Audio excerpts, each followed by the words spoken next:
柯文哲的这个政治献金案呢，检调今天去搜索木可公司，而且到柯文哲办公室调资料，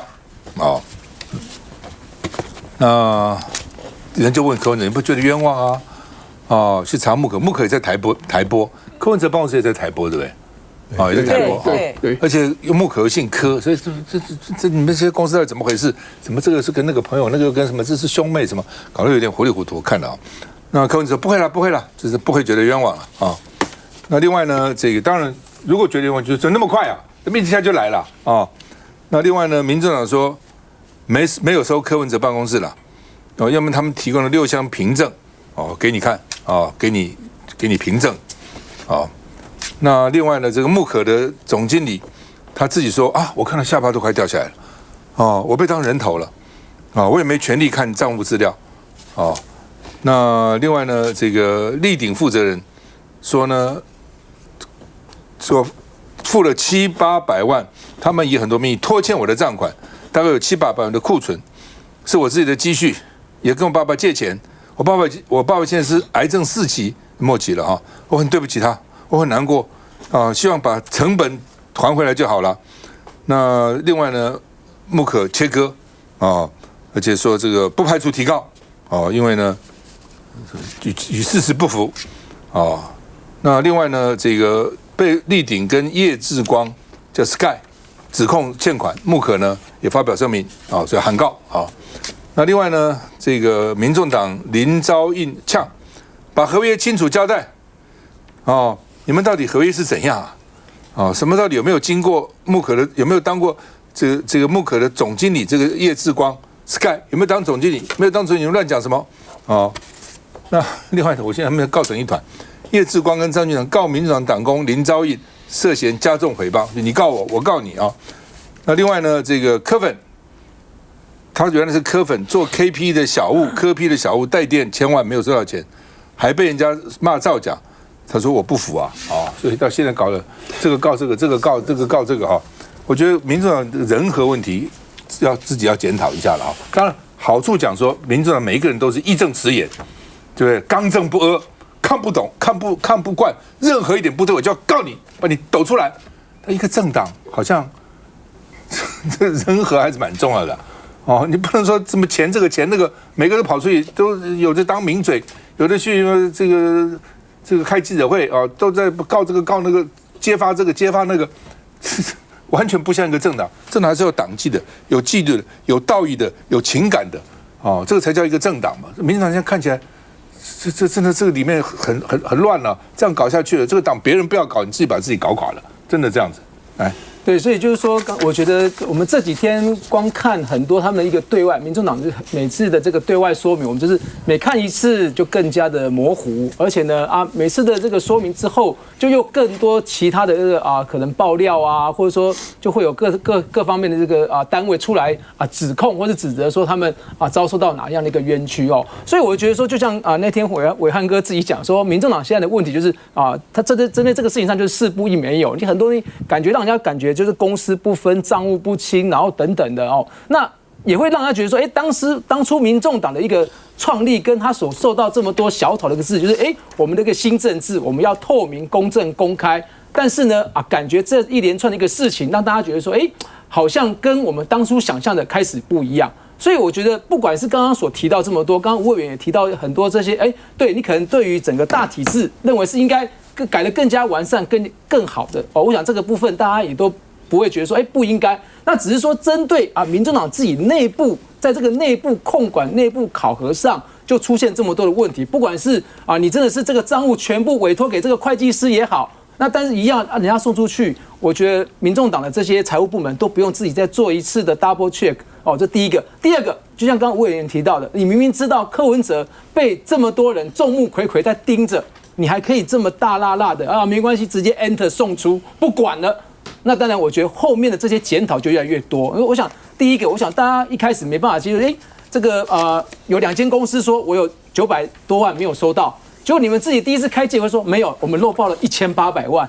我觉得这个光第一个落，他觉得不是900万吗？现在好，但可能民众党觉得说，我们诚实，我们告诉大家确实有这个漏报是1800，但接下来就觉得说，那你整个的流程体制就出现很多的问题嘛，你的稽核也有问题嘛，你的报账也有问题嘛，那很多疑义就会一直衍生出来所以我会觉得说我觉得现在民众党当然除了不管是黄珊珊，或者说几个人已经自行处分等等之类，但是我觉得还是要回到民众党的一个价值，那民众党未来的一个存续，那包含我觉得柯文哲主席未来还有面对更多的案子的时候，到底是要保柯还是保党？我觉得这也是民众党未来要去思考。我们看一下他们互相告来告去的情况。他就是个蹭流量的感觉，他根本什么都不知道。叶志光，你是谁？你不是立庭的，你也不是木可的，你是谁 ？Sky 叶志光杠上民众党组织部副主任林昭印，全因为先前 Sky 上节目称自己是木可公司人头，还说自己曾在木可团队里任职，甚至带垫1300万竞选活动费没下文。木可13号声明，这位 Sky 先生从来没任职，将提告。那这 Sky 到底是谁？因为其实我们就是一般的小草，就是支持着柯主席所以我们其实也没有想过会走到这一天。第一个，我不是立鼎公司的员工第二个，所谓的木可总经理，我想各位没有听我亲自自己说过吧？都是厂商这样得到的信息。拿出来对话记录，想证明木可负责人李文娟曾说 Sky 是总 PM， 只是原本采访通知写下要告木可公司，最后只剩下告民众党林昭印。他就是心虚啊，甚至他直接在媒体面前讲说我没有合约，我不是木可总经理，我也不是立鼎的员工，那他根本就没办法告他告什么呢？他告被笑的吗？演就演像一点，演得很好，下次不要再演了。从民众党假账疑云开出木可公司和厂商款项问题的支线副本，最后同样演变成你告我，我告你。我们看到就是说，为什么事件会越演越烈了？就是说从柯文哲他就取消了公开行程，声音2天。那在这个记者会，他其实会期待，就是说，那你们应该是做好准备，你们应该都有沙盘推演了，你们应该可以很清楚的说明，到底大家对于你们的政治现金的流向，应该可以完整的说明。就他可以印象很深在2014年那一次的台北市长选举，大家对于柯文哲过去很多账也有问题，他们怎么做？那个时候蔡壁如他是把所有单据都贴出来，你们要看一个一个出来看。那大家就很疑惑，你过去有这样的经验，为什么这次做不到？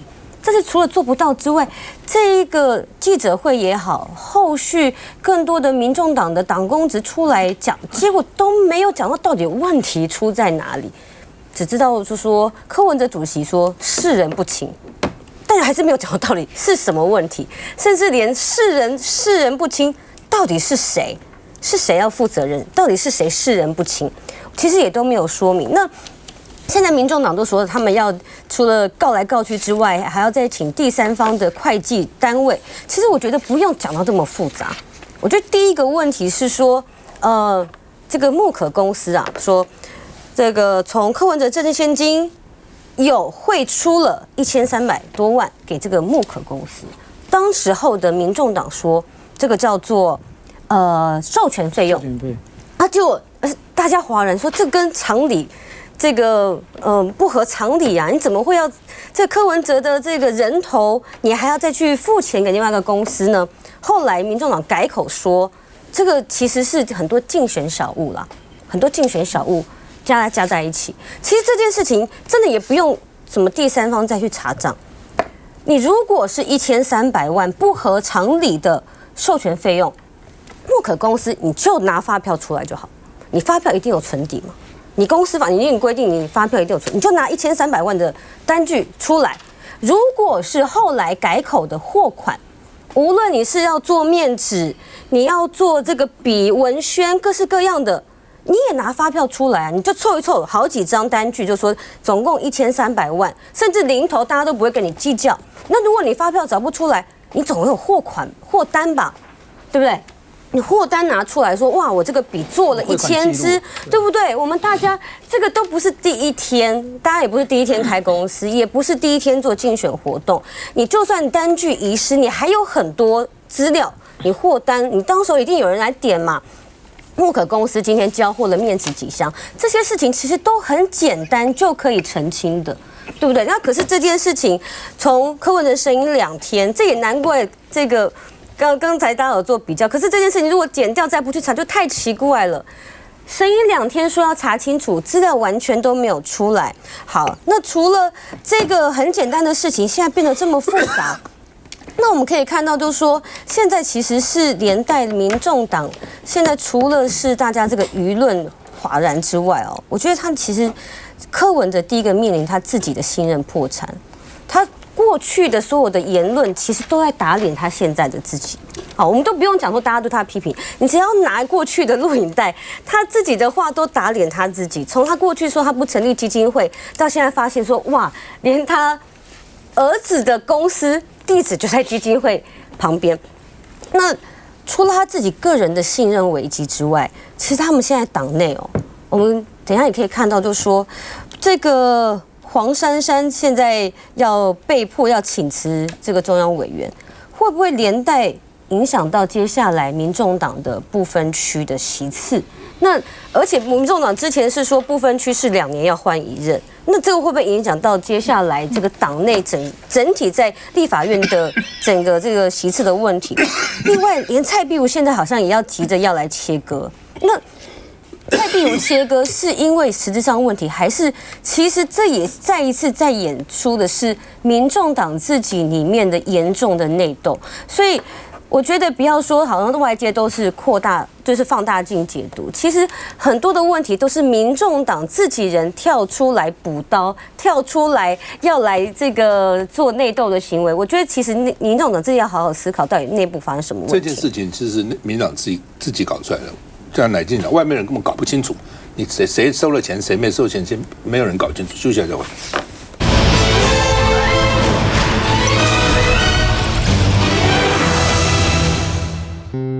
住得安全，活得平安。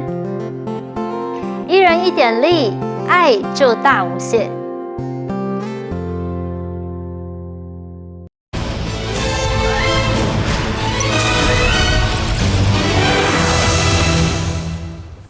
假账风暴哈，一直在延烧，说黄珊珊请辞民众党的中央委员。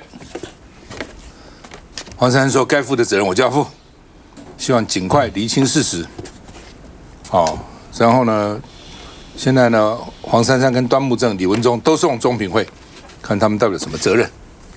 哦，然后呢，党员也不满黄珊珊跟端木正往内互打，担心局面很难收拾啊。因为大家说这个端木正也不是省油的灯，哦，以前的经历，他不是一个初出茅庐的会计师，真的哦，他以前的经历也很丰富哈。前秘书长叫谢立功，民众党的前秘书长谢立功说黄珊应该承担，哦，你们把责任都推给端木正，就没事了，哦，连蔡壁如都跳出来，蔡壁如跟柯文哲是老战友，从台大医院到民众党的初期哈。蔡壁如说柯文哲是不是受人影响，忘了初心？你的初心为什么要搞政治？哦，为什么要搞政治？不是为国为民吗？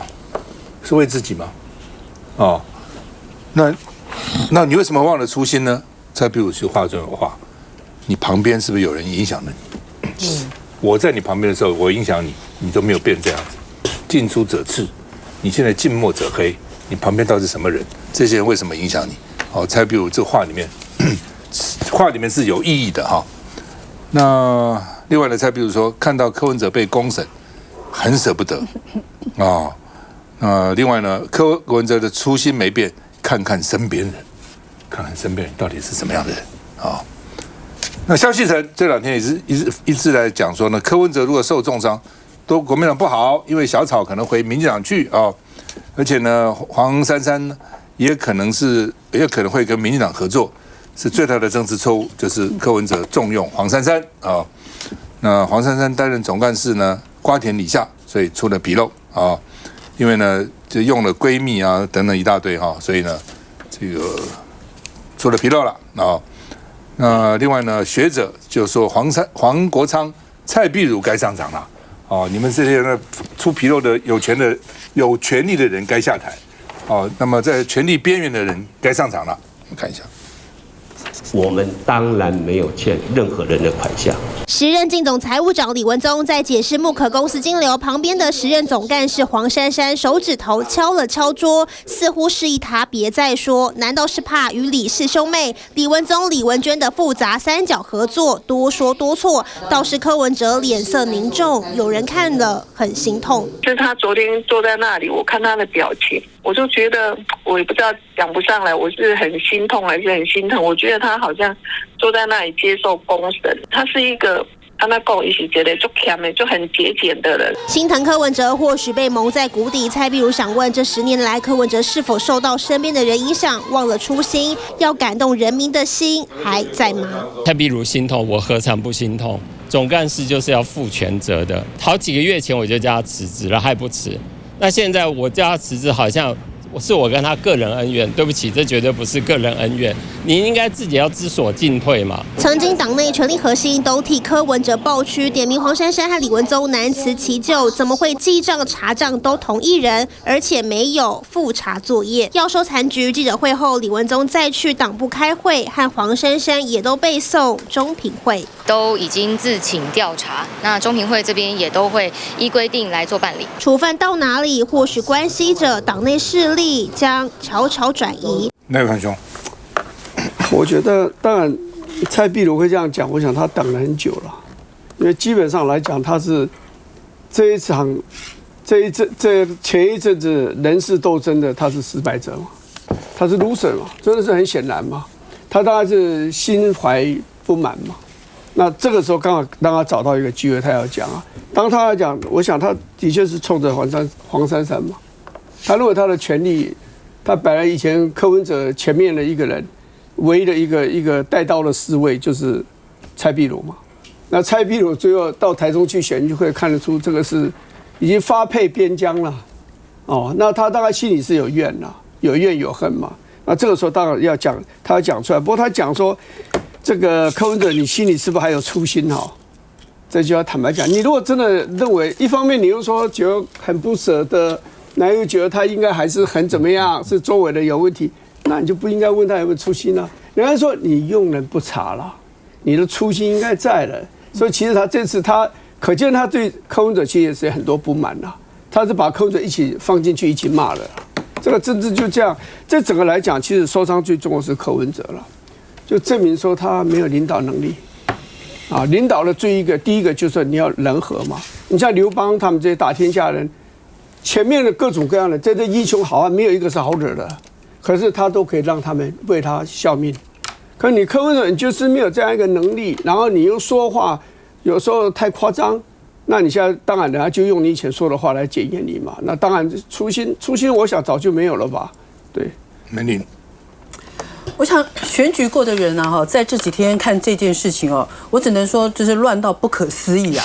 是真的乱到不可思议。我想现场我们很多人都选举过或者参与过竞选总部哦，竞选总部啊绝对就是一个乱字，但是呢要乱中有序。那竞选总部里面的核心的人其实不会多，我们会多的人都是外面的志工、义工跟伙伴们。那这一次的爆发出来这些就是财务上的事情哦，我们觉得真的是很匪夷所思啦。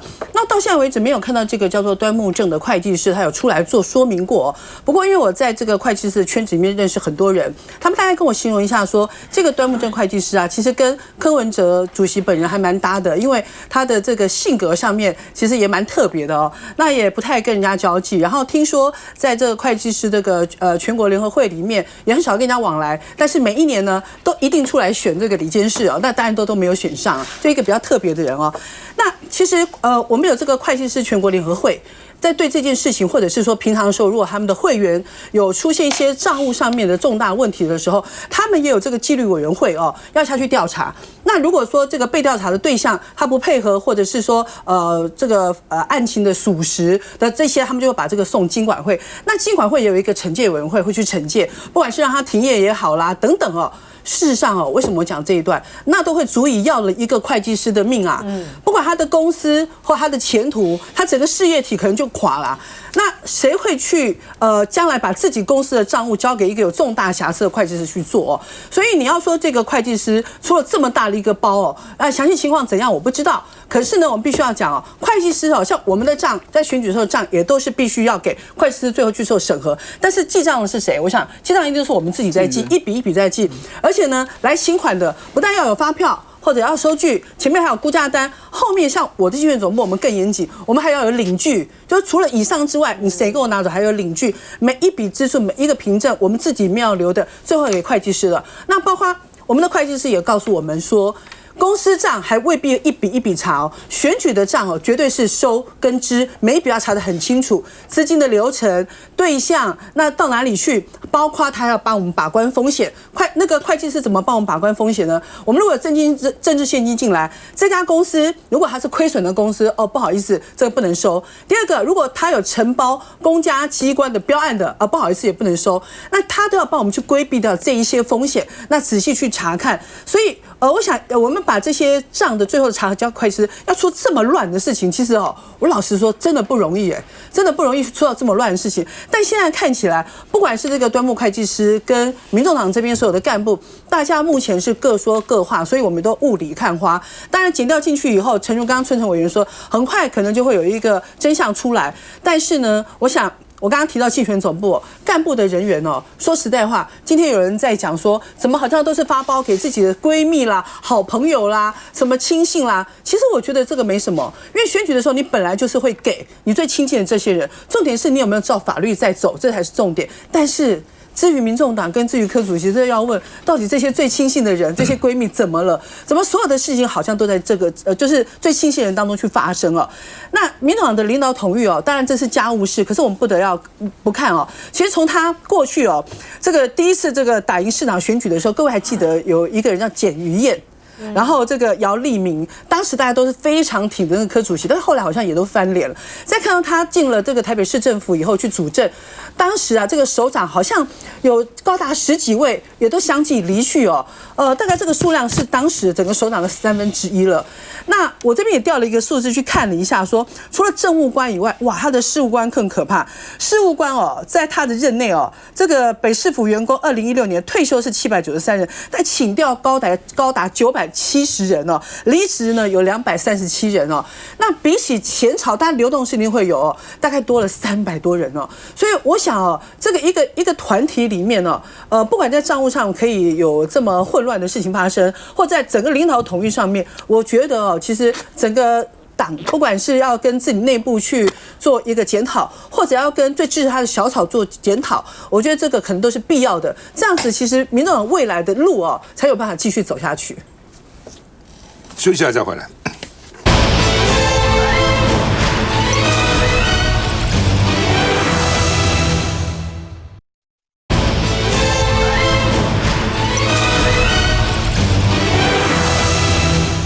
好吧，这个一波未平，一波又起金华城金华城据说检察官已经约谈到30个人了。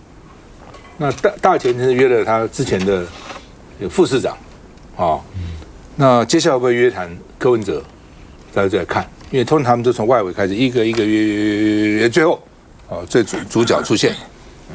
那他昨天约了2个审议委员，都市计划委员会有审议委员通常将近一半是市政府官员，一半是学者专家。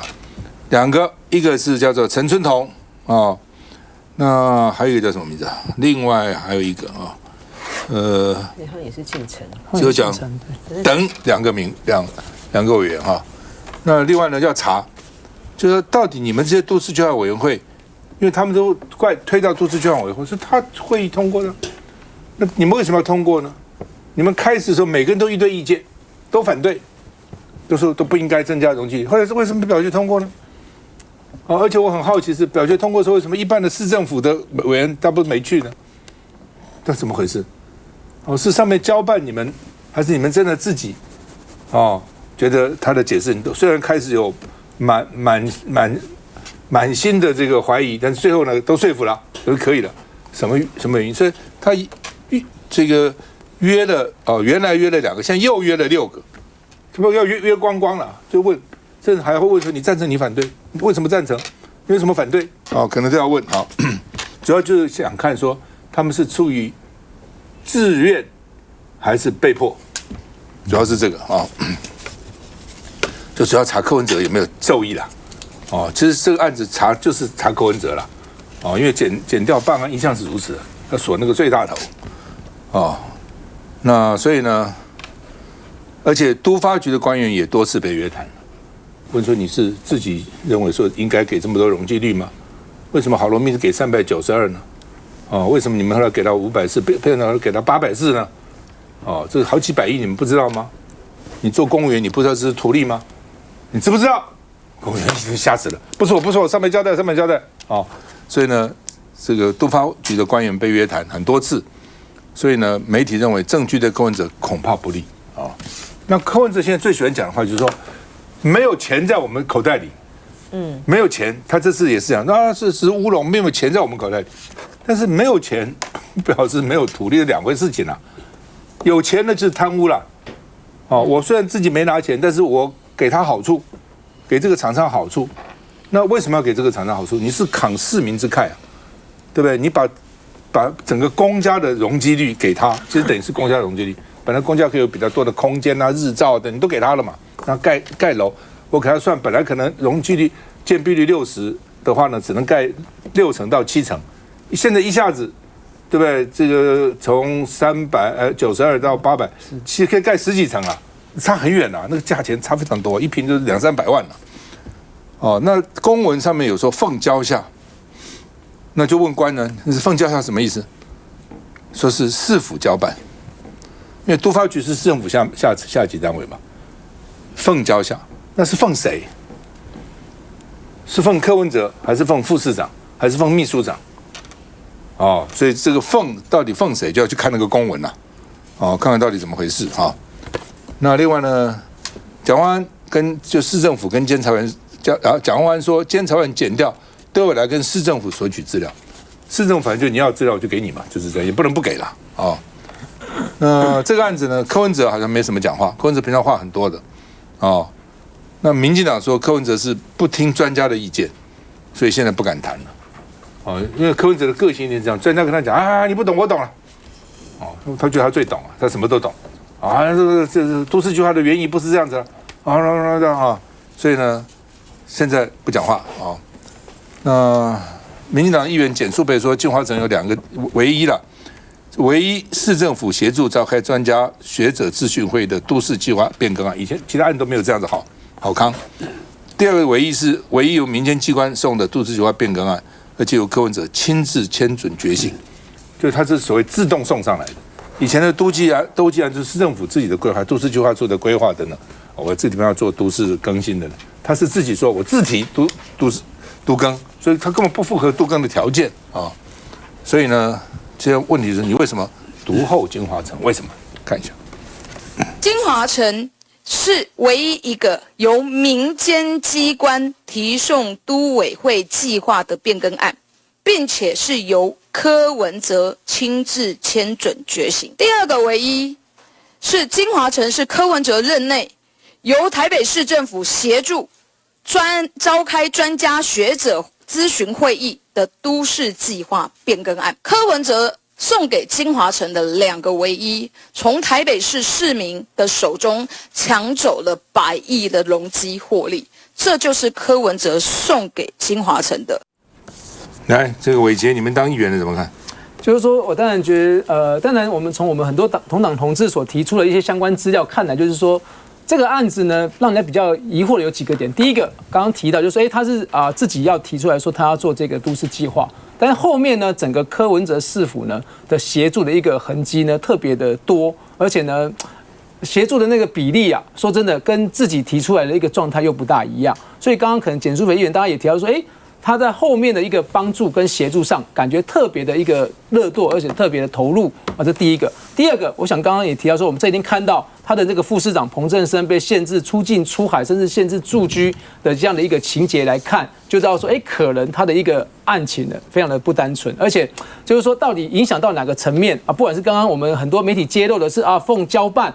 到底谁交办到底柯文哲交办给哪些人？这些现在大家一直在讨论当中的哦。当然，我觉得从很多的一个案例看起来，就是很多这个都发的这个委员也提到说，他认为这样的一个比例是不合理的但是为什么后面又强行通过？当然柯文哲有提到说他这个图利没有不好啊，图利台北市民，但说起来感觉不出来他图利台北市民哪些地方哦，所以我觉得这样的一个案情的一个发展，当然看起来似乎对于柯文哲前市长或对于柯主席是非常不利的哦，就是从这些种种迹象看起来了哦，包含很多人的一些不管是他的一个约谈的一个自白也好，或者说一些资料显示也好，对于柯文哲市长来看确实非常有一些严重性跟一些打击性啊，但当然可能民众会认为说这是执政党的一个政治追杀或一个政治的一个打击啊，但是我刚刚提到说，你这几天为什么没有特别在讲这件事情？到底是因为已经进入了侦查阶段，你不想讲，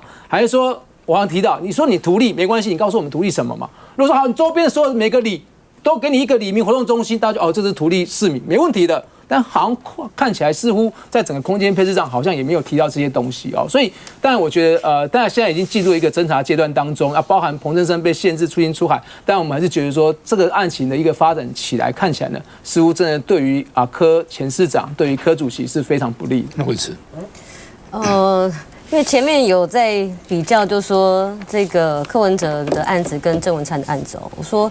郑文灿现在检调查的案子是要变更成工业区，但这个案子是没有通过。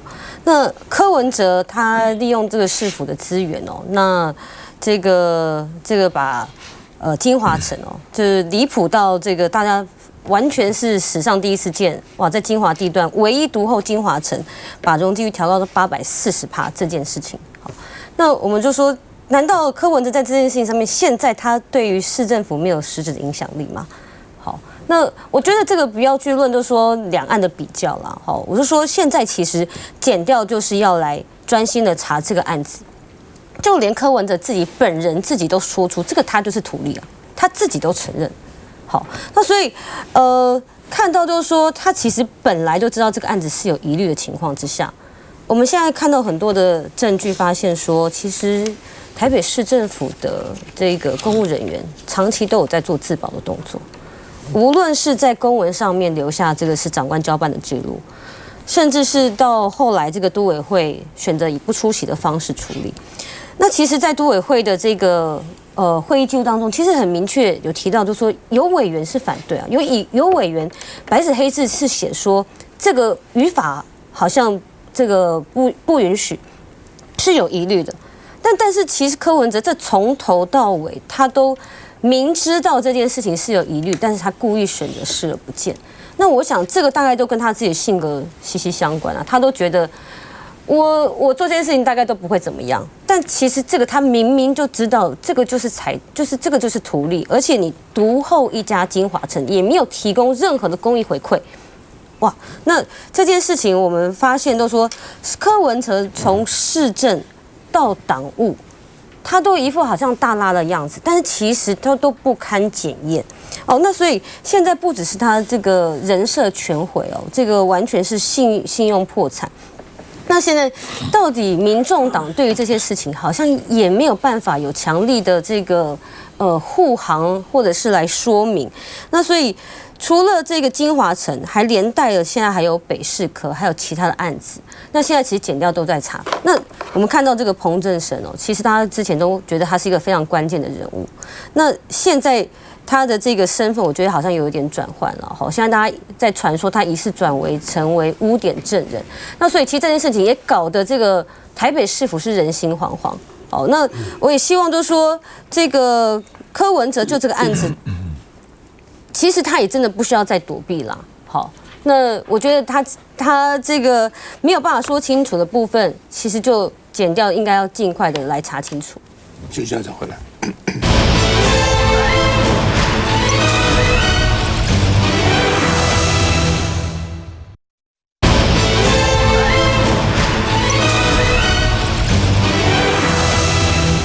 好，金华城这个案子看起来蛮麻烦的，柯 P 要完全逃掉，难度非常高哈。那因为就算你没有贪污，他用图利，之前有好几个案子嘛，都是图利哈。我觉得这个它是公然通过叫做光明正大，这种事情隐瞒不了人嘛，议员也都眼睛在看。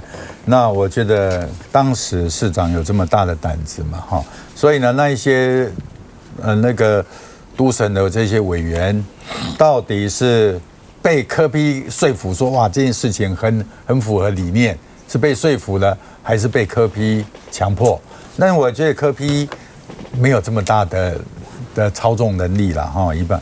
所以呢，我觉得他可能后面要去讲清楚了，因为包括字体啊，的确他们投入热心哈，而且很唯一、很独特，然后创新。那这个也是我们在鼓励公人员嘛，以后谁敢做任何的创新的事情，谁敢那个？那所以到底他有什么理念啊？还是那个我有什么好处？这个要说清楚了啊！当然不然的话，这就是的确是一个很特殊的案子，很独特的被关心，很独特的被投入啊。但是呢，如不能用这样子的来归于罪，说你为什么这么热心啊？那这样子公务人员谁敢去做了？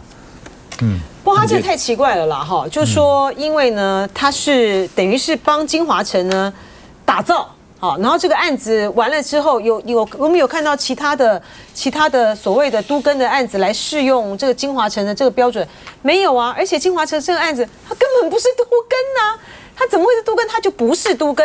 所以这个宋楚瑜的女儿，这个宋正迈啊，她今天也被约了啊，要去了解，因为她也是都计委员，要去了解检调方面要了解说这个案子到底怎么一回事。因为她当初在这个委员会里面呢，她就是反对的，她说的就是说她根本不是个都更案啊，也不是危老案。那他为什么可以符合这样子的一个标准？而且为什么特别的帮他量身打造？从最早的392到560的时候，其实就是已经很夸张了啊。郝龙斌当时如果不是因为监委刘德勋这样子提出来这样的纠正嘛的要求的话，郝龙斌也并不想同意啊。但更何况呢，再又从560呢到840，我觉得这个是好像监委纠正郝龙斌还是没有同意，他就是不做嘛，对不对哈？然后就是没有，因为没有道理嘛，因为监委也不能强迫市政府做这个事情，所以这个太奇怪了哈。就算是没有金流，但是呢，他这个是显然是图利。然后大家一直在讲说什么啊，柯文哲的清白我很相信啦啊，这民众党的支持者还有这个委员们啊，在讲说他的清白我很相信啦，他不是一个这么爱钱的人了哈。那我就要问了。那他们去成立这个木可公司到底是怎么一回事呢？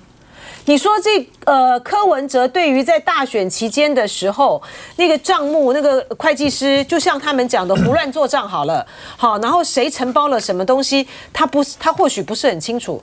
有个木可公司，你总是知道吧？你为什么要成立一个木可公司呢？这木可公司不是很奇怪吗？你们当初非常的有创意的设计了很多 KP 的 logo 啊、小物啊等等啊，卖那些东西不就是募款的吗？那这个授权，然后它这个专利等等的东西，不就是应该是属于民众党的吗？为什么让渡给这个木可公司呢？还要给木可公司那么一大笔的？一开始说是授权费，后来说不是，说是管理费。他要管理什么啊？你去卖这些东西得到的这些的时候，不就是应该就是回归到民众党，回归到你的竞选经费吗？我是不知道小草有多大宽容的心哈。你看到柯 P， 他会不知情吗？然后你的财务长，你那么信赖的财务长的妹妹去弄了这个木可公司，然后他只承接你柯文哲一个人，民众党一个人的这个项目，我觉得这个是要怎么样？是白手套吗？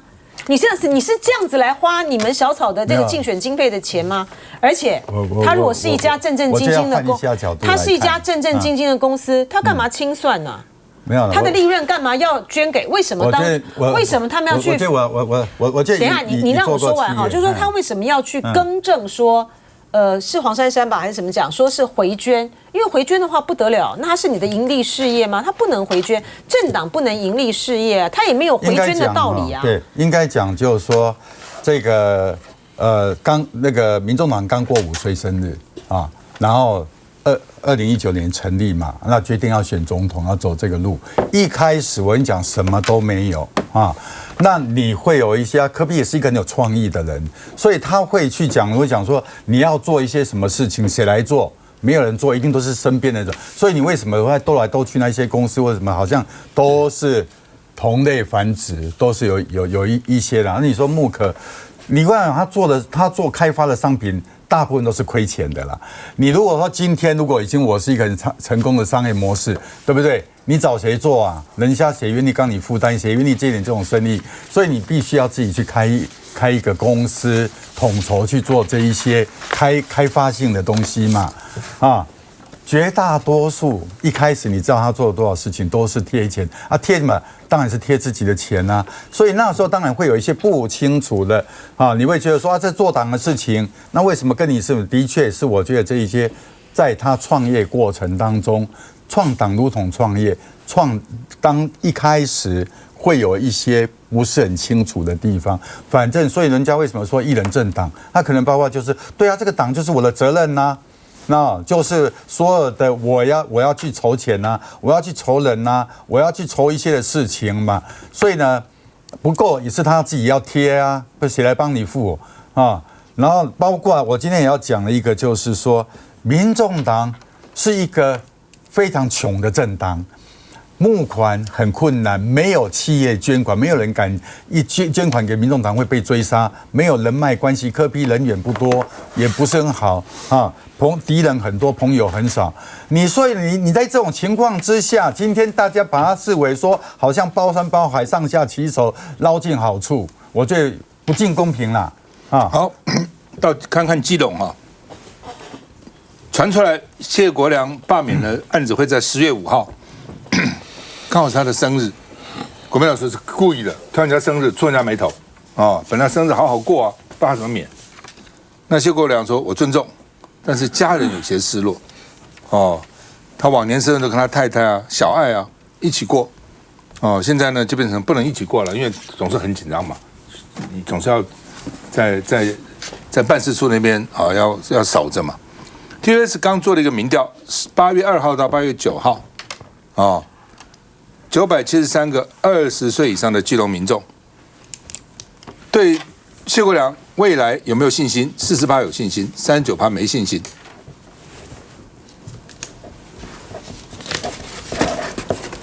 中立选民很重要，满不满意谢国良？38%不满意，37%满意。能不能成功罢免谢国良？会成功吗？不同意罢免的34%，同意罢免25%。虽然不同意比同意多9%，但注意这罢免25%是刚好过门槛哦。所以换句话说，如果这些人都不来投票，这些人都去投票，还是会罢掉。那仁爱区就是在这个东岸商场的居民不满意的有45%，满意的39%，所以这个区显然不满意比较多哦。那另外呢，就是所谓基隆政府3连胜。因为 Net 又希望假处分，因为他甚至不服了，输了不服，在这个往上走哈，那结果呢还是落败哦。那这个上面就是上一层法院还是认为说没有必要，没有必要实施假处分哈。所以基隆市政府就说我是法律3连胜，但对方很不公平了哈。对方说不是这样，基隆市政府是说公道自在人心哦。那这个对方是说你搞错重点啊。好吧，这个目前看起来民调大概情况是这样啊，来你怎么看？我看这个民调看起来不会过了，因为最主要他的满意度跟他同不同意罢免了，这两个是完全是正比的。他施政满意度44啊，那这个是不满意的34，就大概10%嘛。啊，同样同意罢免的34，那反对这个罢免的这个反对罢免34，同意罢免25.9嘛，大概是90嘛，所以这个差距有9%有10%。现在最重要就是谢国